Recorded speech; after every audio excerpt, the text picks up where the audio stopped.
The VOSTEED CORGI is a sleek, minimalist knife that is first beautiful, second a little bit dangerous, third EDC sized and kind of EDC built, and fourth well built for a button lock, which I will show you at the end of the video. I'll take it apart and show you how it's constructed. So first, this knife is far better looking than I thought it would be. This is definitely the best looking $60 knife that I have ever owned, and it's better looking than some $300 or more knives that I have ever owned. It's got a great selection of colors in the micarta. There's even copper handle versions. The little brass looking plates on the side there are actually stainless steel, so they're kind of brass plated. It's very smooth.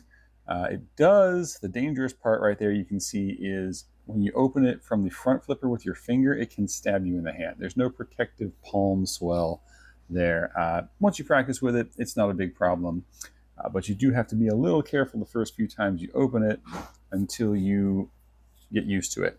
It is left-handed friendly. That pocket clip is fully reversible. So that's nice. You cannot reverse the button lock, but you can reverse the pocket clip. So third, let's talk the EDC size of this knife. So I did notice that when I was doing my cutting tests, slashing, it ran out of blade a little bit. It does okay with this task, but it's not really for something like that. When I was doing my cutting tasks against wood or other hard objects, I did have to put quite a bit more effort behind this blade than I have with larger knives. The handle is very smooth and it's very comfortable and it's very nicely shaped, but it's a bit small. It's not got a lot of depth to it.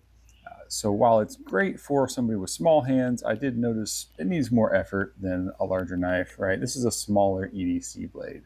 This isn't meant to be a knife that you're batoning through wood or anything like that. It's a small knife. There's nothing wrong with that. When I was doing rope cutting, I liked the shape of the blade. There's not so much swept back profile to that blade that it wants to come out of rope. So it does pretty well with that for a short blade. When I was cutting zip ties, I didn't have any trouble getting the tip in there. It's a relatively thin tip. There's enough pointiness to it that it gets in there and pops things loose pretty easily. When I was doing veg prep, I was pleasantly surprised by this knife. The flat grind on this and the thin blade stock make it very slicey. I was able to get very easily into this onion. There was no hanging up. There was no catching.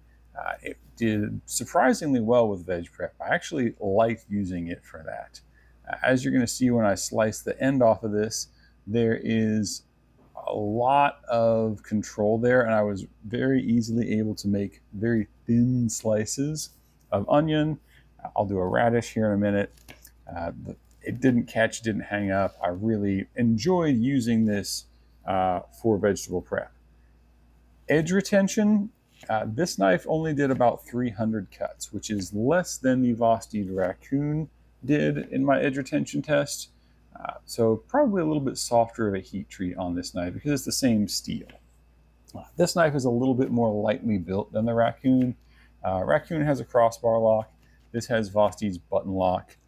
So a little less of a sturdy build there.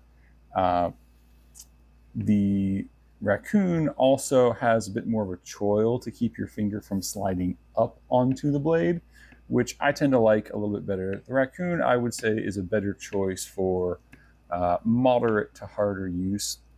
This knife is more gentleman's folder to EDC, so it's definitely not the same user profile. Because of that, I think it's worth having both. But if you need a little bit more hard use, I would go towards the Raccoon or something maybe even a little bit larger. Really thin slices, as you can see here. Nice control on that knife. It does well slicing into packages. There was no hanging up. I went through that very easily. Opening this knife has a very high fidget factor. There's 4 ways to open it. You saw the button lock there. That's the front flipper with your index finger. You can also do the front flipper with your thumb. and you can use the back flipper there. I do want to show you how this knife is built because the button lock is a better than normal button lock. So these large half moon shapes here all make contact with that button lock. So there's much more surface area contacting that locking mechanism than there would be with a standard button lock. On a standard button lock, this is a Kershaw Launch 19, what you're going to see is that only this very tiny little piece of metal right there catching on the lock is what keeps that knife from closing. So this is a better design. So my conclusions are that I like this knife a lot more than I thought I would. It has a very slicey blade. It's great for small tasks like cutting zip ties, veg prep, things like that. I love the fact that it's so good looking for such an economical knife. I wish that it had more of a choil on here to keep your fingers from sliding up onto the blade. My thumb did hit the button lock a couple times when I was using it, which I don't like. It's not perfect for my hand size. But overall, I do recommend this knife, and I love it as a small and good-looking EDC that you can actually use a lot. Leave your comments down below. Let me know what you think of these knives and VOSTEED in general, and have a nice day.